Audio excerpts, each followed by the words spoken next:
ஒரே ஒரு விமர்சிச்சிருக்காரு இந்த கஞ்சா விவகாரம் தொடர்பா. ஆதவர்ஜுனா உங்களை கடுமையாக விமர்சிச்சிருக்காரு.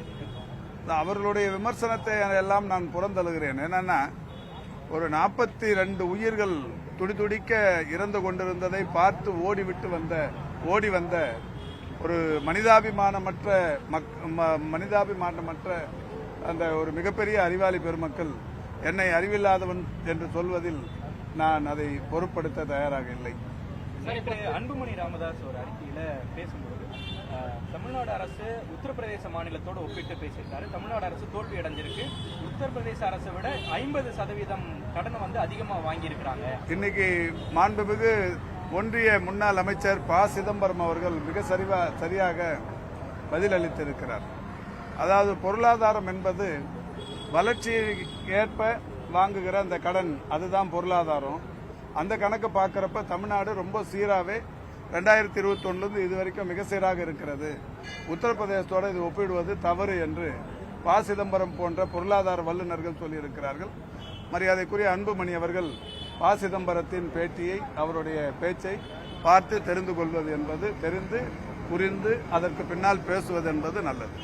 எடப்பாடி பழனிசாமி ஒரு குற்றச்சாட்டு வச்சிருக்காரு. சட்டம் ஒழுங்கு சீர்கேடு குறித்து தினசரி செய்தி நாளிதழ்ல வெளிவந்துட்டே இருக்கு. இது குறித்து முதல்வர் என்ன பதில் சொல்ல போறான்னு கேட்டிருக்காரு. இல்ல, சட்டம் ஒழுங்கு எங்க சீர்குலைஞ்சிருக்கு, என்ன சீர்குலைஞ்சிருக்குன்னு சொல்லணும். வெறுமனே காலையில் எழுந்த உடனே சட்டம் ஒழுங்கு சீர்குலைஞ்சிருச்சுன்னு சொல்லி நிற்கிறதுல அர்த்தம் இல்லை.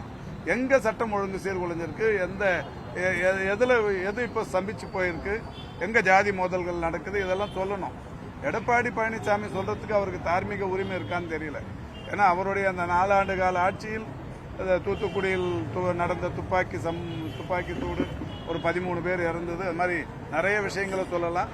இந்த சாத்தான்குளத்தில் நடைபெற்ற விஷயம், சட்டம் ஒழுங்கு எந்த அளவுக்கு சந்திச்சிருச்சுங்கிறத அவர் கொஞ்சம் மனசாட்சியோட நினைச்சு பார்த்தாருன்னா இன்னைக்கு நடக்கிற இந்த ஆட்சி என்பது எந்த அளவுக்கு ஒரு மக்கள் நலன் சார்ந்த ஆட்சியாக இருக்கிறது என்பதை புரிந்து கொள்ள முடியும்.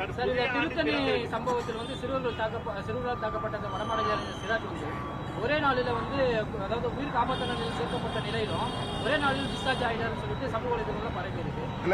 நம்ம தமிழக மருத்துவத்துறை நல்ல முன்னேற்றம் இல்ல இது சம்பந்தமா காவல்துறையின் உயர் அலுவலர் டிஐஜி மிக சிறப்பா சொல்லியிருக்காரு.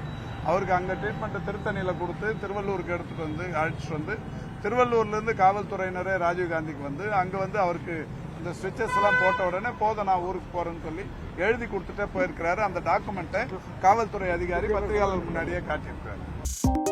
2.66 கோடிக்கும் அதிகமான மக்களின் உள்ளங்களை வென்ற தந்தி டிவியின் டிஜிட்டல் தளங்கள், 1.25 கோடி யூடியூப் சப்ஸ்கிரைபர்ஸ், 47 லட்சம் ஃபேஸ்புக் ஃபாலோவர்ஸ், 25 லட்சம் இன்ஸ்டாகிராம் ஃபாலோவர்ஸ், 23 லட்சம் எக்ஸ் ஃபாலோவர்ஸ், 11 லட்சம் தந்தி ஆப் டவுன்லோட்ஸ், 35 லட்சம் வெப்சைட் மந்த்லி ஆக்டிவ் யூசர்ஸ். அசுரபலம் கொண்ட எங்கள் டிஜிட்டல் கரங்களில் உங்கள் விளம்பரங்களை சேர்க்க வாட்ஸ்அப் பண்ணுங்க 8939888378. Email advt@dttv.in.